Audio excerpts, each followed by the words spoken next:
Olá, esse é mais um episódio de Solos Talks, o nosso videocast da Solos Oncologia e Solos Sapiens Oncologia. E hoje a nossa convidada especial é a doutora Amelie Falcone. Eu queria convidar também a todos se apresentarem aqui, doutora Tatiane, doutor Leonardo, doutora Amelie. Olá a todos, meu nome é Amelie Falcone, sou médica anestesiologista com área de atuação em dor. Trabalho tanto com pacientes com dores crônicas como com dores agudas também. Tatiane, sou oncologista, clínica Solos e Solos Sapiens, e vamos hoje conversar um pouquinho a respeito de dor. Eu sou Leonardo Calimã, sou ginecologista, cirurgião ginecológico, especialista em cirurgia minimamente invasiva. Então, eu quero aproveitar a presença aqui da Amelie e começar perguntando como é que você se interessou dentro da anestesiologia, né? Que é uma especialidade médica que muita gente nem sabe que é, né? É uma coisa interessante, né, para o paciente que chega no centro cirúrgico. Às vezes ele já chega com aquela ideia de, né, se o anestesista é médico. Mas voltando ao que importa aqui, como é que você se embrenhou para esse lado da dor? Tereza, é engraçado você falar. Realmente as pessoas não sabem que anestesiologista é uma área de atuação médica e muito menos que existe medicina da dor. O meu irmão, ele brinca que a função dele é explicar para as pessoas o que eu faço. Porque ninguém tem coragem de me perguntar. Aí eles perguntam para ele, poxa, mas ela fez medicina, o que é que ela faz agora da vida? É a pergunta que o meu irmão tem que responder sempre nos bastidores. Uma das coisas que me chamou fato, a minha formação inteira na faculdade, eu comecei muito para a área cirúrgica, eu gostava muito do ambiente de centro cirúrgico. Um dia eu fiz estágio na anestesia justamente para aprender algumas habilidades que seriam úteis na formatura imediata. E uma das coisas que me chamou mais atenção na primeira cirurgia, eu lembro direitinho, foi uma paciente, uma nefrectomia no hospital universitário. E quando eu passei no outro dia com o residente, a paciente ela reclamou do monitor, reclamou que estava em dieta e em momento nenhum ela queixou de dor. Foi uma cirurgia gigantesca, ela estava com uma incisão cirúrgica enorme e eu achei aquilo ali o máximo. Então, o que me chamou, de fato, na anestesia imediatamente foi a questão do controle da dor. Quando eu entrei na anestesia, de fato, no primeiro mês, a minha avó ela desenvolveu o quadro de herpes zoster. E o médico da cidade dela, ginecologista, falou, isso aí é doença para tratar com anestesista. Eu levei ela para um ambulatório de dor do hospital, comecei a acompanhar ela e aí eu comecei a interessar mais pela questão da medicina da dor. Então, é uma coisa desde lá antes, né, de trazer mesmo a especialização médica em anestesiologia, né? Entendi. E como é que é essa questão da dor hoje? Você entende que as pessoas ainda são muito julgadas como uma coisa que fosse muito subjetiva? O que eu vejo é o seguinte, quando a pessoa tem um sangramento, como eu sou cirurgiã, às vezes a pessoa tem um sangramento e é muito claro o sofrimento dela. Quando a pessoa queixa dor, às vezes ela é muito banalizada. Você percebe isso também no seu dia a dia? Totalmente. Principalmente quando a gente tem a questão do acompanhante no consultório. É muito diferente a questão da dor aguda e da dor crônica. Se eu quebrar o meu braço, saindo daqui, tropecei na rua, quebrei o braço. As pessoas vão ver depois que o meu braço está imobilizado. As pessoas vão saber que eu tive uma fratura. Então, é esperado que eu tenha dor. Eu vou ficar mais de repouso, porque se eu mexer vai doer. Só que quando tem a questão da dor crônica, muitas vezes essa dor ela não é quantificada e nem mostrada em exames de imagem ou exames laboratoriais. Então isso já leva à descrença de familiares, amigos e grande parte da população. E o que acontece com o paciente com dor crônica? Se eu quebrar o meu braço, eu posso parar alguns dias para descansar, recuperar e cuidar da dor. O paciente com dor crônica, ele não pode. Ele habitua a fazer todas as atividades dele com dor.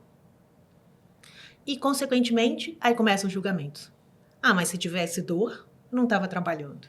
Se tivesse dor, não estava levando o filho no colégio. Se tivesse dor, e começa a acontecer, de fato, muitos e muitos julgamentos. E a gente vê que uma coisa é muito também por conta disso. Quando você tem uma perda de sangramento, igual você falou, você consegue quantificar isso. Você vai ter um exame laboratorial mostrando que o seu paciente tinha uma hemoglobina tal ou não. Ou então você vê pela questão do exame clínico. Sangramento agudo, às vezes, a gente só olha para o paciente e vê. A questão da dor, não. Como o paciente ele habitua a fazer tudo com a questão da dor, é como se ele colocasse o filtro da dor. Tem filtro de Instagram, ele coloca um filtro que é o filtro que ele enfrenta a sociedade e que ele realiza todas as atividades dele, mesmo com dor.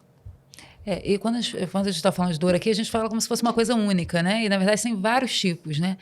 E uma coisa que a gente comentou em outro episódio nosso aqui, da questão da automedicação. A dor, como é muito menosprezada até pelo próprio profissional de saúde, existe muita automedicação nisso, e isso leva também a problemas na hora que o especialista vai tratar? Sim, nós temos grandes problemas com a questão de automedicação para dor. Se vocês repararem, qual que é o contexto de dor na nossa sociedade? Você tem dor, você toma um remédio. Ninguém olha para a dor como uma doença de fato que precisa de cuidados específicos. Quando você está na farmácia, quando você está ali no corredor final da farmácia, ou quando você está no caixa, é igual supermercado. Quando você está no supermercado é chocolate, bala, é tudo colorido. Quando você está lá, você tem o quê? Você tem uma oferta de analgésicos. E que você até olha e pensa, tô sem X em casa, vou levar. Tem que deixar não sei o que na minha bolsa de remédio. Então, nós temos essa questão da cultura da automedicação, tanto porque a gente não olha para a questão da dor como uma doença de fato. Você pensa na dor como tratamento. Isso leva a problemas muito grandes. Porque, primeiro, favorece a questão da cronificação da dor. Você está tomando um tratamento que não é específico para o seu tipo de dor. Se você não trata o problema, você, consequentemente, vai agravando ele com o tempo. Segundo, nós temos muitos problemas de efeitos adversos com medicação, principalmente em relação aos anti-inflamatórios, que são os remédios que os pacientes buscam muito porque provocam alívio da dor. Quando a gente pensa nesses trabalhos de intercorrências com automedicação, os anti-inflamatórios, eles são os grandes campeões que levam os pacientes a pronto-socorro, emergência, hospital, por conta de sangramento do trato gastrointestinal. E nós temos algumas entidades dentro da dor, como a cefaleia por abuso de analgésicos, que é justamente quando a pessoa ela toma muitos remédios para a dor, aquela dorzinha chata que você tem ali, você tem diariamente, 2, 3 vezes na semana, a pessoa começa a tomar remédio para aquele tipo de dor, não diagnostica qual tipo de cefaleia ele tem, porque quando a gente pensa dor de cabeça não é tudo igual. Nós temos mais do que 120 tipos de dores de cabeça. Se você não diagnostica corretamente, você não trata corretamente. Então, consequentemente, essa cefaleia, ela se transforma em outro tipo de cefaleia, que é a cefaleia por abuso de analgésico, e que é muito mais difícil de tratar. Você falou aí do uso, né?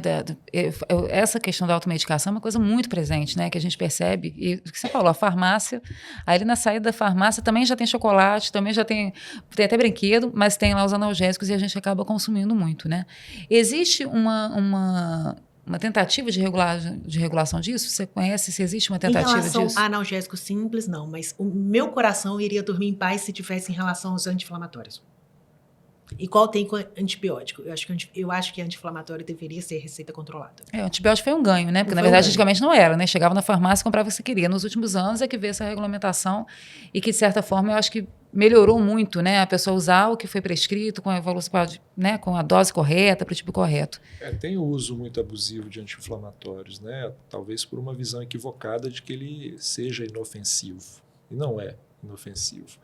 Mas eu queria que você explicasse um pouquinho, até para quem está ouvindo a gente, quando que a dor cronifica? Isso é uma pergunta muito importante, muito frequente no consultório. Grande parte dos pacientes, eles sempre perguntam, mas a minha dor, ela já é uma dor crônica? Quando você pega a literatura médica, o tempo varia um pouquinho, mas a grande maioria da literatura fala que é um tempo de 3 meses. E se vocês olharem, é um tempo curto. Nesse tempo de 3 meses, nós já consideramos que aquela dor é uma dor crônica. Ou nós também trabalhamos muito a questão do conceito, que é uma dor que dura além do esperado. Se eu tenho uma queimadura leve, ela resolveu rápido, mas se eu estou com uma dor ali, que já era para ter cessado, isso também pode ser a questão de um quadro de dor crônica. E essa transição de dor aguda para dor crônica ela é muito importante porque você começa a desenvolver uma série de alterações a nível do nosso sistema nervoso central, alterações adaptativas, que o que ele faz? Se você está com dor é para ser um mecanismo de defesa do nosso corpo. Eu coloquei a minha mão na chapa quente, queimou, eu tirei. Então, você está ali, fazendo tudo com dor, você está com aquela dorzinha. O que o corpo começa a ver? É como se fosse um volume do rádio. O corpo está falando que você está com dor, você não está escutando. O que ele começa a fazer? Ele aumenta o volume. Ele passa por um processo que o paciente sofre que chama sensibilização central. Ou seja, porque aquela questão, se eu machuquei a minha mão, aqui eu tive um estímulo doloroso, mas é o cérebro que processa. A Meli está com uma dor na mão. O que acontece quando ocorre a sensibilização central nessa transição da dor aguda para dor crônica? Ele pega estímulos menos dolorosos e faz o paciente sentir mais dor. Então, às vezes, frente a um estímulo de uma dor leve, esse paciente sente uma dor moderada ou intensa. Ou pode acontecer até, isso é muito comum, né? A gente está num podcast de oncologia, a gente sabe que muitos pacientes, oncológicos, eles desenvolvem o quadro de herpes zoster, por conta das alterações de imunidade. Esses pacientes de herpes zoster, eles podem desenvolver também um quadro de dor específica, que é a neuralgia pós-herpética. Quem conhece paciente com neuralgia pós-herpética vê que isso é muito claro. O paciente ele reclama do toque na pele. Então, uma coisa que não era para provocar dor, provoca. Esse paciente, se a mulher não consegue usar sutiã, reclama do lençol, da cama, incomoda ele, a água do chuveiro se escorrer, dói, suor, se passar uma gotinha de suor, provoca uma dor intensa. Tudo isso vem de quê? De alterações a nível do sistema nervoso central que tornam aquele paciente mais sensível, mais suscetível ao estímulo doloroso. E isso é importante que os pacientes tenham conhecimento, porque abordar a dor aguda ela é de um jeito. E como a automedicação ela é muito presente, a partir do momento que ele fica usando medicamentos, né? Medicamentos com frequência maior para dor aguda, a dor cronificada ela tem uma abordagem diferente. Você já mencionou que se não faz o diagnóstico do que está cronificando, você não vai tratar direito. E se o paciente fica apenas se automedicando, aí que ele não vai fazer diagnóstico mesmo, porque a dor crônica tem a sua abordagem e é uma abordagem que tem que ser diferente da abordagem da dor aguda. Não é assim? Exatamente. Quando a gente pensa nessa questão da abordagem da dor crônica, se você pensa, eu falei aquela situação, quebrei meu braço, vou ficar 2, 3 dias de repouso. Quando nós pensamos na dor crônica, e as pessoas não fazem isso por mal, é natural, se eu estou com dor, o que eu faço? Eu vou fazer um repouso. E o repouso, ele é o maior amigo da dor crônica. Eu falo que o sedentarismo, e isso é muito alarmante, porque os níveis de sedentarismo, as pesquisas mostram que estão aumentando cada vez mais, ele é um dos fatores de risco mais importantes para o desenvolvimento e manutenção de dor crônica. Outra coisa muito comum da gente olhar, por que é importante falar de fatores de risco? Porque são coisas que vão precisar de ser ajustadas durante o tratamento. Quando o paciente ele chega no consultório de dor crônica, ele pensa que eu vou apresentar algum remédio inovador. E não. Muitas vezes a gente vai ter que fazer o quê? A gente vai ter que fazer o controle de tudo que provoca dor crônica nele e nós precisamos falar de estilo de vida.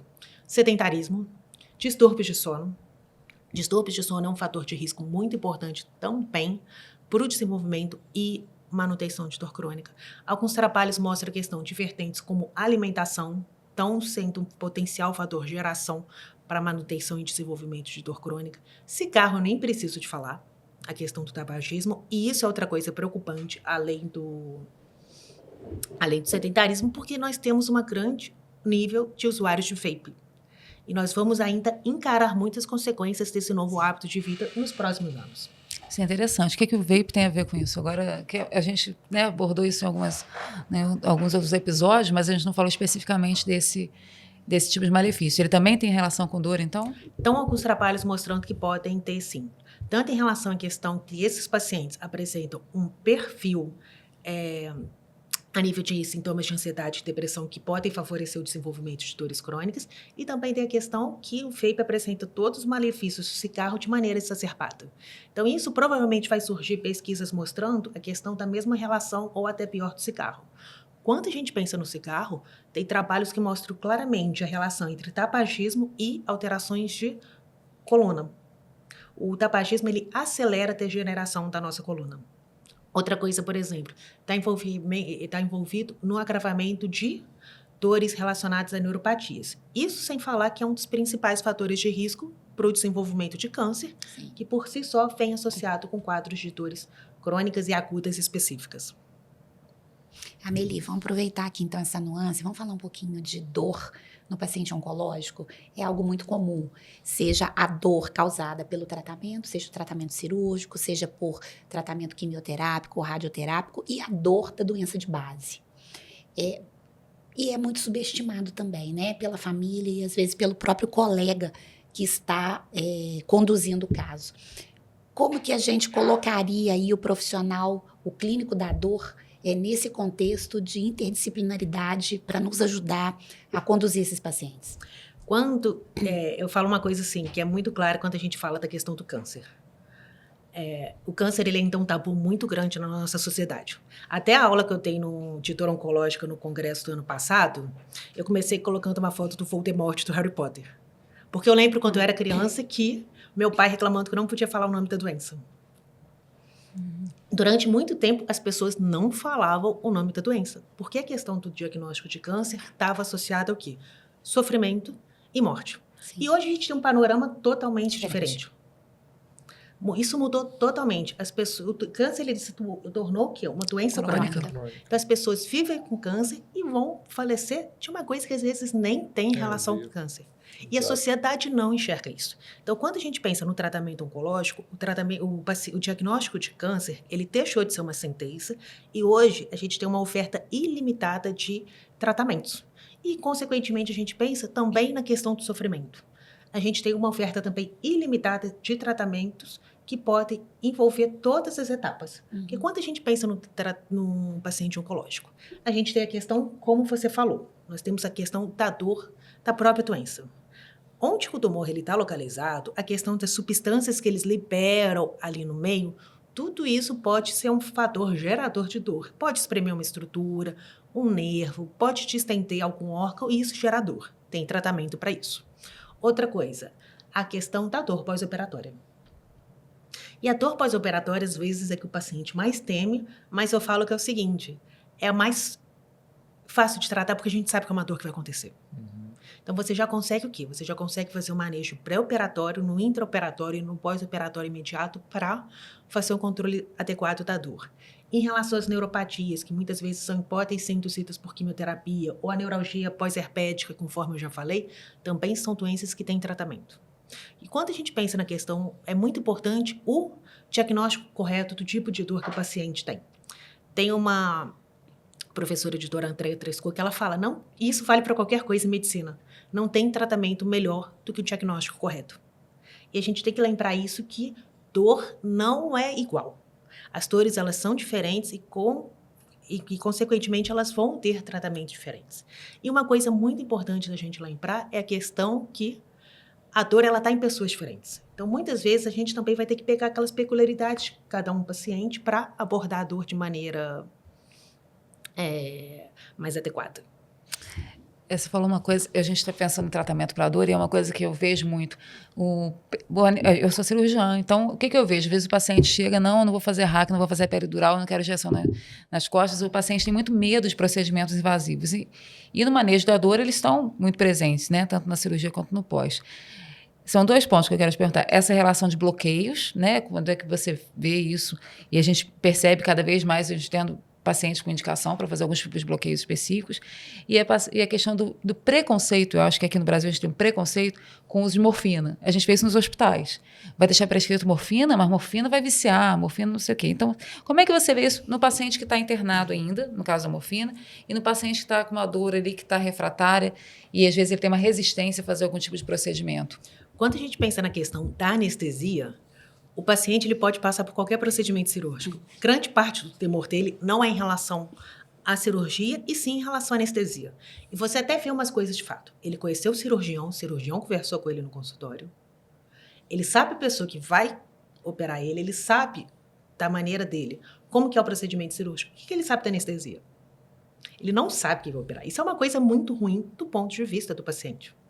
E quando você fala com o paciente, que você vai conversar com ele, eu vou fazer uma anestesia, seja o bloqueio ou uma hack, uma peritural, para você sentir menos dor, e depois você vai dormir na anestesia geral, a primeira pergunta é, mas eu vou tomar 2 anestesias? Eu não posso só dormir? Quando a gente pensa na questão de controle de dor pós-operatório, a hack, a peritural e os bloqueios que são realizados com ultrassom, eles são recursos muito importantes e estratégicos que minimizam a dor no pós-operatório. E por que eles também são importantes para a questão da dor crônica? Você diminui a memória da dor. Como você jogou anestésico local no nervo que seria responsável por transmitir o impulso doloroso, essa informação, digamos, ela chega no cérebro de uma maneira mais atenuada, ou às vezes nem chega, e isso evita a questão de criar memória de dor. E o paciente levar a uma cronificação da dor também. E quando a gente pensa na questão da morfina, isso aí dá para fazer até um podcast só sobre isso. Nós devemos, claro, ter controle com a questão do uso de opioides com todas as outras medicações. Mas quando você tem uma indicação adequada do uso de opioides, nós temos escalas que são usadas para estratificar o risco de abuso de opioides, você minimiza menos do que 1% o risco de causar vício, que é o grande temor. Isso está muito em pauta até pela questão da crise dos opioides nos Estados Unidos. E o que acontece? Nós temos muitos fatores que a gente tem que tomar cuidado, mas que impedem o Brasil agora de chegar numa situação lá. Quando você pega o consumo per capita de opioides, o dos Estados Unidos chega a ser, acho que 15 vezes maior do que o do Brasil. Lá você tem a questão de uma limitação de analgésico simples. Não pode de pirona, né? Não pode de pirona. Outra coisa, lá era comum durante muito tempo, qualquer dor, você sair com uma indicação de opioide forte. A gente sabe que o grande vilão lá foi a questão da oxicodona. E é legal falar da questão da oxicodona porque a oxicodona que tem nos Estados Unidos é diferente da oxicodona que tem no Brasil. Lá você tinha uma que era de liberação rápida. E isso são algumas situações que favorecem mecanismo de recompensa e a geração do vício. Aqui não. Aqui a nossa oxicodona ela é de uma liberação demorada. Então, isso evita picos e isso evita todos os mecanismos de recompensa que podem favorecer o abuso de substâncias. E se o paciente não consegue quebrar um remédio, e tem alguns que você tem um antídoto dentro do remédio. Então, se você quebra, o paciente ele absorve o antídoto junto com a própria medicação. Outra coisa muito importante para falar. Nível sociocultural e também nível financeiro. Opioide é caro. Nós estamos num país em que, isso está inclusive no capítulo do Tratado Brasileiro de Dor, que fala sobre a questão de vício em opioides. Você tem um capítulo em que uma criança consegue ir numa mercearia na farmácia da esquina e comprar 1 litro de cachaça. Isso está diminuindo muito, mas durante muito tempo quem comprava cigarro e bebida eram as crianças. Vai na mercearia, compre pão, Coca-Cola, cigarro e bebida. Se você olhar 1 litro de cachaça no nosso país, é muito barato. Então, nós temos substâncias que os pacientes tendem a cometer um maior abuso por conta de ser medicações mais caras. Nós temos a questão de uma epidemia de crack. Nós temos outras substâncias com um poder aquisitivo muito mais baixo. E nós estamos numa população mais pobre.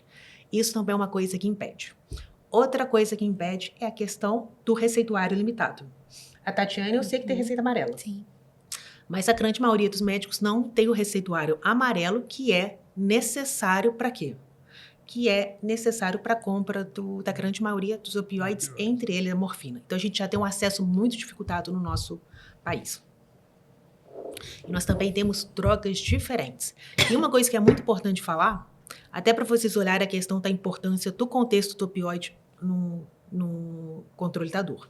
Se eu tenho um paciente que ele vai operar e esse paciente ele já tem uma história de abuso de substâncias ou até mesmo abuso de opioides, não está contraindicado a usar opioide nele. Só que eu vou fazer o quê? Eu vou usar o opioide adequado. Eu vou usar um opioide que não tem essa questão, minimiza muito o risco de quê? Da dependência. Tem até alguns opioides que são utilizados em situações difíceis para opioides, porque eles são mais estáveis, então você evita toda medicação que provoca pico, é aquela questão, provoca onda, que é o paciente, depende de onde ele quer. E aí outra situação importante, eu prometo que eu encerro esse assunto. Muitas coisas que são vistas como vício na sociedade, não é. Por exemplo, muitas vezes o paciente ele cria uma dependência física, não só do opioide, mas de qualquer outra medicação, antidepressiva, até mesmo corticoide. Isso significa o quê? Isso significa que para retirar aquela medicação, eu vou diminuindo a dose e tirando devagar para o paciente não ter nenhum efeito colateral. Dependência física é comum e não é considerada vício, mas muitas vezes é confundida. A própria questão que acontece com o opioide e com diversas outras medicações é a tolerância. Com o passar do tempo ou com o agravo da dor, pode ser necessário aumentar a dose. Isso é porque o organismo ele começa o quê? Ele começa a acostumar com aquela dose de medicação. Então, você aumenta para a medicação continuar fazendo o controle da dor adequado. Isso não é vício. E tem outra situação, que aí quando a gente vê a questão da morfina, é a mais disparada que acontece, que é o pseudovício. O médico, ele prescreve uma medicação que tá diferente da meia-vida da substância. Posologia, Exatamente. tipo de 12 em 12 horas. E você vê a mais clássica, a morfina. Quando você tem a morfina, ela tem uma duração de 4 horas. Então, nós temos que prescrever ela de 4 em 4 horas. E eu tenho certeza que vocês que estão em casa já pensaram, nossa, mas tomar remédio de 4 em 4 horas é muito. Não é, se aquele remédio tiver que ser tomado de 4 em 4 horas. Se você tem um remédio que toma de 12 em 12, e você toma ele com intervalo menor, aí sim é tomar muito remédio. Mas é muito importante respeitar toda a farmacologia. E com a morfina, ela tem que ser feita de 4 em 4 horas, não faz. Faz de 6 em 6, faz de 8 em 8. Aí passa o efeito da morfina, o paciente reclama de dor. O que acontece? Familiar, profissionais de saúde, tá pedindo morfina. Tá viciado. E não é, foi um erro de prescrição. Que é muito comum, porque o médico não, o especialista, a gente foi criado numa cultura de que morfina, a Tati talvez é um exemplo diferente porque ela está no dia a dia, mas a gente acaba usando muito pouco morfina. Porque quando a gente prescreve morfina fora de um hospital de oncologia, fora desse contexto da oncologia, a gente vê que o próprio profissional da saúde que está ali com a gente, da enfermagem, né, de outras áreas, ele questiona, mas vai ser morfina, mas isso não vai dar problema, não vai... A pessoa tem medo, né? Quando a gente trabalha no hospital que está acostumado com pacientes oncológicos, isso não é um problema, mas quando você vai em outro setor... E eu queria te perguntar do uso tópico. Eu não sei se isso foi real ou não, mas num evento recente de procedimento estético realizado em ambiente inadequado e tudo, uma das possibilidades que foi cogitada para ter uma intercorrência do paciente foi que tenha sido usado uma quantidade a mais. Então, assim, existe também o analgésico tópico que pode ser utilizado para essas dores mais localizadas, ou isso é uma coisa assim pontual para fazer uma anestesia, não para uma analgesia? Não, tem alguns analgésicos tópicos também que podem ser utilizados na questão do controle da dor. Vou voltar de novo na questão da neuralgia pós-herpética. Por exemplo, nós temos adesivos de anestésico local mesmo, de lidocaína, em que o paciente cola e deixa a substância fazer efeito. Nós também temos adesivos de anti-inflamatório, que o paciente cola, provoca ação somente ali e não dá toda aquela repercussão sistêmica. E uma das coisas que a gente também faz é prescrever medicações sobre a forma de gel. Que é uma coisa que a gente não vê muito, né? No nosso dia a dia a gente acaba não vendo, mas, por exemplo, na casa da herpes zoster, às vezes o paciente não é nem oncológico. Recentemente eu tive uma paciente minha jovem que ela já teve uma doença, o herpes antes, e aí toda vez que ela tem algum problema, né, mais sério, isso reativa, né, mas bem localizado tudo. Essa questão, a gente estava passando aqui pela questão do medicamento e tudo mais, e eu acho que no Brasil a gente tem um controle bem interessante, né? Essa questão da receita é ruim porque tem um preconceito de eu não tenho receita amarela, por exemplo, mas é interessante saber que quem prescreve sabe como vai usar. A chance de ter um abuso, né, do prescritor também é muito pequena, né? Outra coisa também que eu faço, principalmente com paciente com receita amarela, eu deixo meu telefone. Eu deixo meu telefone.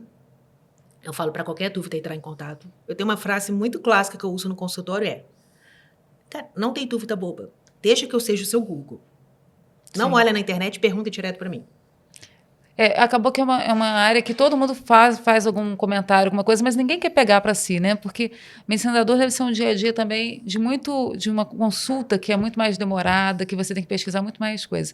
Eu queria saber sobre outras possibilidades. A gente falou um pouquinho de bloqueio, medicamentos, né? Os abusos que a gente tem no Brasil, né? Anti-inflamatório e tudo mais. Outras táticas, como acupuntura, esse tipo de coisa. Funciona bem? Sim, tem alguns métodos não farmacológicos que tem evidência científica, sim. A acupuntura ela tem evidência para alguns tipos de dores. Entre eles, a acupuntura também tem a questão que melhora alguns níveis de ansiedade e distúrbios de sono, que é um fator muito presente no paciente com dor crônica.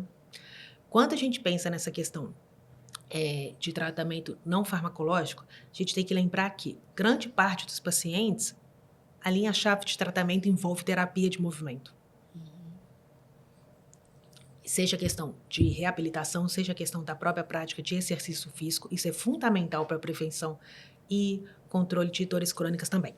Tem alguns lasers também que estão mostrando muito evidência em questão de feridas, porque você acelera a cicatrização das feridas e, consequentemente, você tem um controle adequado da dor. Isso é bem importante. A gente acaba pensando só no pragmático, mas a questão do laser a gente tem visto realmente para muita coisa, né? E a gente pensa na mucocite também. Exato. Mucocite é um dos quadros mais desastrosos que tem. Tratar o paciente para ele alimentar. Alimentação, às vezes é um dos poucos momentos de prazer que o paciente tem.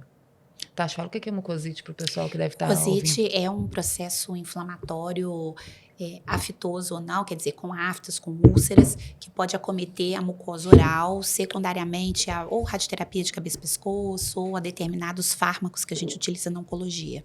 Isso chama mucosite. E o laser ajuda muito na questão da recuperação.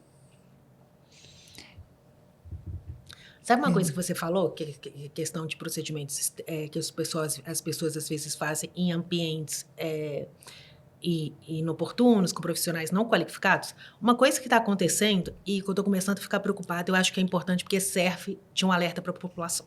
Sempre que o paciente com dor crônica de caráter oncológico, ele chega para mim no consultório, eu falo sobre a questão da importância de terapia de movimento e falo também sobre a questão da importância do papel da nutrição. E nesse caso, não é qualquer nutricionista. Esse paciente ele tem que passar por um nutricionista oncológico. Quando você insere a questão do nutricionista oncológico no tratamento do paciente oncológico, minimiza muito a questão dos efeitos adversos em relação ao tratamento, envolve muito na questão da dor. Muitas vezes, quando você pensa na dor no paciente oncológico, você pensa que é a dor decorrente do tumor, mas não. Às vezes, aquele paciente passa por um processo de emagrecimento, ele perde muito músculo. Isso leva o quê? Leva a geração de dor nas costas, dor na articulação, dores musculoesqueléticas. Então, o nutricionista, ele é um profissional fundamental no quê? No controle de diversas intercorrências que podem vir no tratamento, inclusive na prevenção e tratamento da dor. E o que eu estou vendo hoje em dia? Principalmente quando você pega paciente de cabeça e pescoço. Ah, não, mas o meu pai, a minha mãe, o meu filho, ele já está repondo. Ele já está... Aí eu pergunto assim, como assim repondo? O que vocês acham? Os injetáveis? Sobre terapia. Injetáveis. Quando a gente pensa nessa questão de prescrever vitaminas, nutrientes para os pacientes oncológicos, tem que ser um profissional adequado. Não pode ser qualquer profissional. Porque a gente tem que levar em conta o tipo de câncer, a questão da quimioterapia. As interações. E eu tô vendo isso começando a ficar de uma maneira rotineira. As pessoas entendem que vai funcionar mais rápido, né? Essa é uma questão que a gente tem o tempo todo, né? E o paciente oncológico, ele tá fraco, ele quer um resultado, come, né? Etc. E ainda se promete um resultado milagroso, né? Ele está suscetível a isso, né? A gente via muito isso no paciente com uma busca estética de performance, mas o que começou a me preocupar é que estava atingindo a questão de pacientes com doenças e principalmente pacientes oncológicos. Esse é um ponto bem interessante, porque realmente quando a gente fala disso, né, injetáveis e repõe coisas que você nem sabe se precisava ser por aquela via, você vê muito isso vinculado à pessoa querer melhorar o que já está bom. Mas quando você pega uma pessoa debilitada e vai fazer uma promessa, né, de um tratamento que vai ser mais rápido, isso acaba sendo realmente mais prejudicial do que tudo. Eu queria perguntar desse livro. A gente está aqui conversando com a Amelie também é autora, então vamos falar do livro. Existe vida além da dor. Então, qual que foi a motivação principal para você escrever esse livro? Bem, conforme a gente já conversou antes, a gente até brincou antes de começar, eu tenho uma área que ninguém conhece. E quando você pensa no tratamento da dor, você pensa o quê? Tratamento da dor é igual remédio. O que a literatura científica mais mostra pra gente é que a educação sobre dor do paciente é um fator que facilita a atenção ao tratamento e que, consequentemente, vai interferir no desfecho. Então, assim, tem a questão da base científica e o que eu comecei a ver com a questão do Instagram médico. Como que a questão de post simples, às vezes, serviu para educar o meu paciente ou, às vezes, eu cansava de receber feedback no inbox, no direct, que as pessoas falavam, comecei a seguir seu Instagram, eu vi que questão de dor era uma doença, comecei a tratar e estou bem. Porque as pessoas começaram a entender que dor é uma doença que envolve estilo de vida. E eu sempre fui aquela pessoa que, desde pequena, fui a rata de livro. Eu sempre gostei muito de ler, eu compro muito livro, é o que eu mais, em questão de lazer, é o que eu mais gosto de fazer. Aí começou a vir essa questão de livro. E um autor que eu já seguia, que trabalha muito com essa questão de gestão de carreiras, o Luciano, uma vez ele me mandou uma mensagem no direct, você tem um conteúdo muito bom, você devia escrever um livro. Aí eu falei assim, eu já pensei. Aí ele me deu essa questão de como entrar em contato com a editora. Durante uma semana que a gente tem, que é a semana de imersão dos possíveis autores, o projeto foi aprovado e eu escrevi. Ele é todo respaldado cientificamente, mas ele está inscrito em quê? Em linguagem para o público leigo, que é justamente para o paciente. Ele lê, familiares, amigos, círculo social também, entender o processo da dor e entender até coisas que ele já pode fazer para melhorar ou a dor ou a sintomatologia que envolve a dor. Acho que isso aí é esclarecimento, né? E esclarecimento, quando a gente fala, às vezes, muito termo técnico, é que a gente está numa conversa que a gente, às vezes, esquece que a gente está falando pro leigo, né? Mas quando você traz isso à tona, muita gente, com certeza, vendo esse videocast ou ouvindo também na sua versão podcast, vai perceber assim, nossa, tá vendo? Eu sempre falei que era assim e o pessoal não acredita. Agora a doutora está falando, porque é uma autoridade, né? Tem formação para isso, tem todo esse contexto. Então, acho que é importante trazer essas informações para o leigo, né? E para o leigo também, às vezes, é o médico, não o especialista. Exatamente. Que é o que prescreve uma dose abaixo, achando que se der muito daquele remédio, a pessoa vai ficar viciada. E não é nada disso, né? E até é importante para o profissional de saúde entender a questão da subjetividade da dor. Não é o exame de imagem que vai determinar se o paciente tem ou não dor e a intensidade da dor. E não é também a questão, às vezes, fiz um procedimento cirúrgico que não era para doer, mas aquele paciente queixou mais de dor. Isso tem um caráter muito subjetivo, a questão da dor crônica. E até para a questão dos profissionais entenderem toda essa questão da complexidade da dor. Porque a dor é uma questão... da dor total, né? Exato. A dor é uma questão que você não aborda nas faculdades de medicina de maneira adequada. Você não tem uma disciplina de dor, igual nós temos oncologia, ginecologia, cardiologia, nefro. Você vê um picado ali, um picado aqui, e você acaba não passando muito batido por uma coisa que é o sintoma mais comum que leva os pacientes a procurarem os serviços de saúde. Com certeza. Essa questão voltando um pouquinho, ela é muito, muito fundamental. Eu vejo isso muito dentro da minha área, na ginecologia. Eu atendo muitas mulheres com dor crônica, inclusive nós temos pacientes em comum nesse sentido. E quantas pacientes que chegam e que você percebe que o diagnóstico ou não foi buscado, né, ele foi subvalorizado, ou que não tem um diagnóstico correto e que estão fazendo um tratamento equivocado e aquilo não melhora. E quanto dessas pacientes recebem informações ou tentam se automedicar ou autoajudar e a coisa não vai para frente, né? Então, tem um equívoco do que eu estou com dor, tenho que ficar parada. E aí ela fazia uma atividade física e alguém orientou ela, não, você não pode fazer atividade física, você está com dor. E é justamente o contrário do que você está explicando aqui para a gente hoje, né? Tem que se movimentar é saúde, movimentar é alívio de dor. Tem a paciente que tem maus hábitos, e aí ela fez um exame de imagem que falou que ela tinha lá um espessamento incipiente, e aquilo foi taxado de endometriose, aí ela tem endometriose, pronto. Rotulou. Está rotulada e é isso que ela leva para frente. Ela está sempre com dor e, na verdade, ela tem, mas não é isso que dói. Ela tem maus hábitos, ela não se exercita, ela fuma, ela se alimenta super mal, ela está com peso acima do normal, ela não bebe água, ela não dorme. E você fazer essa desconstrução, isso também é muito difícil, né? Mas é necessário, mas também é muito difícil, porque ela já chega toda rotulada. Não, eu vim aqui para tratar a minha endometriose. E o outro lado também, ela tem dor crônica, às vezes ela tem endometriose, mas não é isso que ativa os gatilhos de dor dela. Ela tem outros componentes de dor que também não são abordados ou que não foram valorizados. E entra talvez os fatores psicológicos, né? Além dos fatores psicológicos, ela pode ter causas concomitantes, né? Sim. Ela pode ter uma síndrome do colo irritável, ela pode ter endometriose, ela pode ter síndrome do colo irritável, ter endometriose, sofrer de enxaqueca, são todos componentes de dor crônica. E se não receber diagnóstico, receber a abordagem correta, ela não sai daquele ciclo vicioso ali.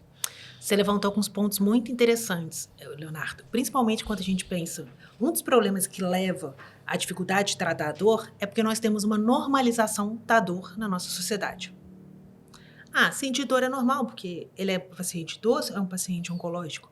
E quando a gente pensa, isso leva a uma banalização. E quando a gente pensa nisso, a dor ela é muito mais banalizada no público feminino.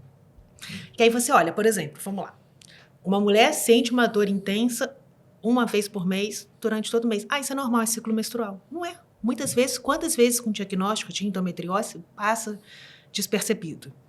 Não, a mulher, ela é poliqueixosa, a mulher é não sei o quê. Tem um trabalho de revisão de literatura que ele avaliou essa questão de tratamento de dor no sexo feminino, que tem uma discrepância em relação a isso. E mostrou que, normalmente, homens, eles são tratados mais com analgésicos e mulheres são tratadas mais normalmente com antidepressivos. Porque, afinal de contas, a dor na mulher é piti, é emocional, é briga com o marido. Tem uma paciente que muitas das coisas do livro vieram de anotações que eu fazia paralelo da consulta. Eu tenho um bloco de notas que sempre que o paciente fala alguma coisa, eu falo, opa, isso é importante. Ela me falou que nesses grupos de dores crônicas você também observa isso. Que normalmente os médicos perguntam o estado civil da paciente quando ela está com dor.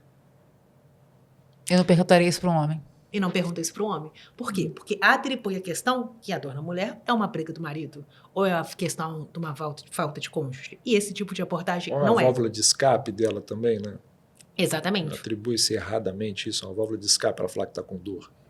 Exatamente. Então, a gente tem essas diferenças em relação à discrepância de tratamento e abordagem da dor quando a gente pensa nessa questão. E isso leva o quê? Muitas mulheres a não procurarem os serviços, porque elas sabem que elas vão ser o quê?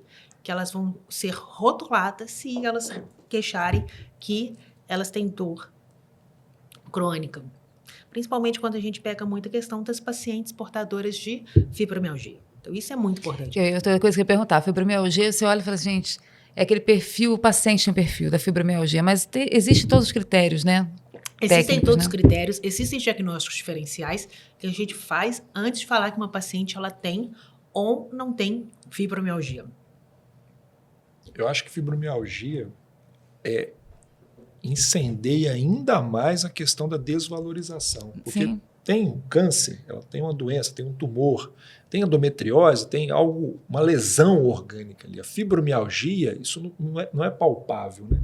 Então, eu acho que isso acentua ainda mais o desmerecimento.